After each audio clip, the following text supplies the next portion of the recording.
Hola Jean-Michel, muchas Hola, gracias. Muchas gracias por haber aceptado esta invitación. Eh, Ante todo voy a presentarte para que nuestros amigos sepan quién eres. muy Jean-Michel bien. es un apasionado etnoarqueólogo francés, graduado de la Sorbona. Ha trabajado para la UNESCO, la ciudad de París, la educación nacional y el asesoramiento artístico a galerías y museos. Ha estudiado arte, arqueología y etnología y ha podido acercarse a ciertos primeros pueblos en todo el mundo, a sus visiones de la naturaleza, la brujería y los ritos de iniciación. Ofrece un enfoque fascinante de los vínculos entre el hombre, sus símbolos y sus visiones del mundo en torno al chamanismo, el camino de las plantas sagradas, el arte, los mitos y la cultura amazónica, la sabiduría ancestral y la muerte, entre otros temas, a través de conferencias y talleres en diferentes países. Esa es un poco la razón por la que invitamos a Jean-Michel, porque la asociación Vivir para Bien Morir, que represento en esta entrevista, abre sus puertas a Jean-Michel para que venga a ofrecernos una de sus maravillosas conferencias. Y bueno, pues quería saber, ¿te he introducido bien, Jean-Michel? ¿Quieres añadir Sí. algo más? Tú hablas de mío. Yo Sí, pienso que tú hablas de otra persona. Disculpa. ese eres tú.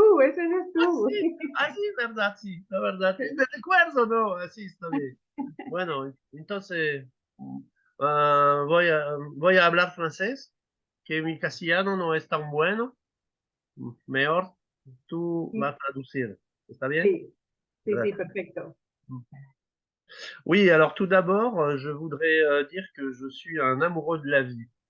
C'est vrai que je m'intéresse énormément à la mort, mais je suis un bon vivant. Et, oui, je suis passionné par les peuples, passionné par les traditions, les anciennes traditions qui ont traversé tous ces peuples. Donc j'ai pu, au cours de ma vie, étudier sur beaucoup de continents, en Asie, en Afrique et en Amérique du Sud, étudier ces peuples, étudier leurs traditions. Et je dois dire que j'ai beaucoup de respect pour ces peuples, beaucoup de respect, parce que à travers leurs traditions, ils nous enseignent quelque chose de profond en nous. Et donc, je souhaite partager. C'est un peu mon karma, on va dire, c'est-à-dire mon but dans la vie, c'est de partager ce que j'ai appris auprès de ces peuples. Mm, muchas gracias, Jean-Michel. Encantados de que vengas a compartir con nosotros todas esas enseñanzas que has podido ir recopilando con todos tus viajes y todos tus conocimientos. La charla que vas a ofrecernos el 20 de octubre, el viernes 20 de octubre, se trata de los ritos de iniciación del Perú precolombino y la muerte. ¿eh? En tus palabras has dicho que hay un tiempo para el nacimiento, un tiempo para la alegría, un tiempo para el amor y un tiempo para la muerte. Es la función principal de los ritos de iniciación, es liberar a nuestro cuerpo de la parálisis provocada por nuestros miedos. Háblanos un poco de todo lo que esas enseñanzas ancestrales eh, te han enseñado, te han mostrado que tanto tienen que enseñarnos a nosotros, porque en nuestra civilización estamos llenos de miedos, la muerte se ha convertido en un tabú y precisamente nosotros desde esta asociación Vivir para Bien Morir, precisamente queremos dar un acercamiento, Oui, dar un nuevo acercamiento a la muerte para desmitificar un poco esos miedos. Háblanos un poco de esto. oui. Alors, tout d'abord, je voudrais enlever comment dire, lever un voile sur le fait que euh, toutes ces traditions, ces rites initiatiques ont plus à voir avec la mort symbolique, parce que je fais une différence entre la mort symbolique et la mort physique. Néanmoins, les deux sont liés. Les deux sont liés, et ce qui est sûr, c'est que chez beaucoup de peuples, quand on a ce type de rite initiatique à l'âge de 14 ans, c'est-à-dire qu'on est confronté à la mort dès l'adolescence, le tout début de l'adolescence, eh bien, ça a un sens profond, c'est-à-dire de dépasser la peur de la mort, hein. Mais ce sont des rites symboliques qui sont des rites aussi une expérience très particulière, hein. Passe vraiment à travers ce rite d'une enfance, ils sont préparés aussi, hein, ils sont préparés, hein, à un âge adulte accompli et surtout ce qui est assez incroyable, c'est d'abord de voir leur préparation, déjà ils sont extrêmement préparés, ensuite leur capacité à regarder la mort en face et après à ne plus avoir aucune peur, parce que la peur de la mort c'est un peu la peur ultime et donc ces rites initiatiques que l'on peut trouver dans à beaucoup d'endroits dans le monde sont très puissants sur la nature humaine en fait et la capacité de l'homme à dépasser ses peurs. ¿Y crees que necesitamos en nuestra sociedad quizá incorporar ciertos ritos como estos para que podamos trascender la muerte o quizá la enseñanza de estos ritos simplemente pueda darnos un ejemplo para afrontar desde otro lugar sin necesidad de hacer exactamente lo que hacen, pero de alguna manera eliminar estos miedos que tenemos? Évidemment, à 14 ans, on peut faire des choses qu'on a plus de mal à faire à 30, 40, 50 ou 60 ans, hein. Il y a des rites que l'on peut adapter, effectivement, des expériences physiques, parce que parler, c'est bien, mais ce qui est important dans le rite initiatique, c'est le vivre, hein. Et donc, on peut le vivre de différentes manières, par exemple, un rite d'enterrement vivant. Ça peut être un rite un peu, évidemment, pour nous, c'est choquant, mais c'est adapté au monde occidental. C'est-à-dire que, par exemple, si vous avez, chez certains peuples africains, on va vous enterrer pendant 3 jours. Ça, je pense pas qu'il y ait beaucoup d'occidentaux. Donc, il y a des pratiques qui nous permettent de nous relier à la mort symbolique en procédant à un enterrement, c'est-à-dire un abandon de notre vie ancienne, hein, c'est une renaissance en fait, hein. En fait, l'enterrement c'est une renaissance, hein. D'ailleurs, ces rituels sont des rituels de renaissance, hein. On le voit même à travers des symboles et des dessins ou des objets qui nous ont été laissés. On voit bien que on parle de la mort, mais en fait, la mort et c'est deux choses qui sont extrêmement liées. La mort est une renaissance, hein, pour tous les peuples qui nous ont précédés, quelles que soient les traditions. Après, les exemples sont très différents, sont très bon. Quand je parle d'un enterrement de 3 jours, pour un occidental, on sait mettre la barre trop haut. Mettre la barre trop haut. Donc, on peut faire des choses qui sont plus accessibles, hein, pour nous. Euh, Après, je pense aussi que il y a aussi une préparation pour les personnes on ne peut pas rentrer comme ça dans un rituel initiatique euh, euh, brutalement. On est obligé quand même d'avoir une préparation. Nous sommes une civilisation très mentale, hein, donc nous avons besoin d'une préparation mentale, hein. Les, la plupart des autres civilisations qui nous ont précédés avaient beaucoup moins de soucis avec leur mental et donc ils pouvaient pratiquer des rites très jeunes et très puissants. Voilà, pour le monde occidental, c'est un peu. Les Tibétains, eux, ils font dormir une personne à côté d'une personne morte.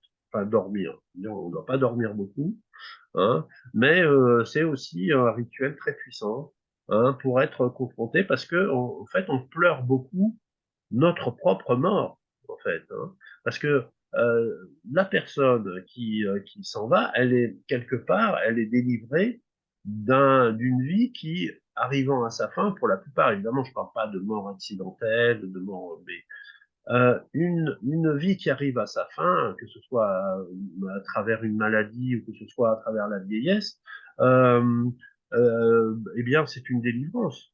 la mort, c'est une délivrance. Hein. Voilà, donc apprendre à regarder la mort de cette façon-là, c'est aussi au moment où vient la mort, c'est d'être tranquille avec ça. Moi, on m'a annoncé plusieurs fois que j'allais mourir. J'ai dit d'accord. Au début, j'ai eu un peu peur, et puis après, je me suis habitué, si je puis dire. Mais en tout cas, j'ai appris à dépasser cette peur de la mort, et je pense que dépasser cette peur et aussi euh, effacer ce tabou de notre civilisation, c'est très important, parce que c'est un tabou, mais vraiment extrêmement fort. La sexualité, la mort, c'est vraiment les deux tabous les plus puissants de notre société, et on a besoin de passer au-delà de ça, voilà, pour regarder vraiment profondément en nous qu'est-ce qui se passe à ce niveau-là, et les rites initiatiques sont là pour ça. Voilà. Et je pourrais vous raconter, donc, si au cours de ma conférence, je parle d'un rite particulier qui a lieu dans les Andes, qui avait lieu dans les Andes il y a plus de 1000 ans maintenant, et c'est intéressant de voir un peu quelle inventivité ont mis les peuples pour que l'on soit confronté à l'idée de la mort et que l'on n'ait absolument plus peur. Mm. Et, et ça, on le voit dans beaucoup de civilisations. Beaucoup font ce type de rite. Qué interesante, Jean-Michel. Qué ganas de recibirte y de escucharte, porque seguro que tienes tantas cosas que contarnos y que aprender, que podamos aprender precisamente a trascender ese miedo y a dejar caer esos tabús que necesitamos cambiar nuestro sistema de creencias. Muchas gracias. Y luego al día siguiente nos vas a proponer un taller que hemos titulado Descender a nuestras sombras y expandir nuestra conciencia. Entonces, cuéntanos un poco de qué se trata, qué pueden esperar las personas que puedan o que quieran asistir a este taller, de qué se trata un poco, darnos una pequeña introducción. Oui, alors là aussi, il s'agit d'une préparation tranquille. Hein. On n'est pas dans quelque chose de violent, on n'est pas dans quelque chose où on peut arrêter l'expérience quand on veut. Mais ce qui est important, c'est de bien se rendre compte que il y a une partie en nous qui est enfouie, qui est cachée. Et donc, il y a des techniques, et donc là, on est sur une technique de rêve éveillé, c'est-à-dire c'est très simple, hein, c'est notre cerveau est capable de produire des images qui sont stimulés de différentes manières. Donc il y a une préparation qui utilise différentes techniques, par exemple des techniques comme la méditation que tout le monde connaît à peu près, des techniques qui sont de l'ordre de l'hypnose légère. L'hypnose légère, c'est pas l'hypnose profonde, hein, c'est une légère état de transe d'hypnose qui est amené par par le voyage qui est proposé et ensuite par la musique, les sons. Hein, donc c'est là aussi beaucoup de peuples, énormément d'exemples à travers le monde de peuples qui ont utilisé les sons, la musique pour amener l'esprit dans un état de transe. Alors c'est de la transe légère, hein, c'est pas des transes qui sont obtenues par des façons très violentes, par des substances qui modifient l'état de conscience. Non, c'est une légère transe de laquelle on peut sortir quand on veut, mais qui permet de descendre en nous-mêmes. C'est vraiment une expérience du corps que je propose. Hein. C'est une expérience du corps, ça n'a rien à voir avec ce qui se passe dans la tête. Hein. Donc voilà, c'est absolument pas violent, c'est tranquille, on est confortable, mais quand même on va voir un petit peu, on va gratter un peu hein, en nous ce que Freud a appelé l'inconscient. Hein, Freud a appelé l'inconscient. Donc moi je dis notre part d'ombre, mais en fait je dis la même chose. Hein. L'ombre qui est en nous, c'est un peu ce qui est sous la surface de la conscience. Hein, de ce qui est conscient, en tout cas à notre esprit tel que nous le concevons. Voilà.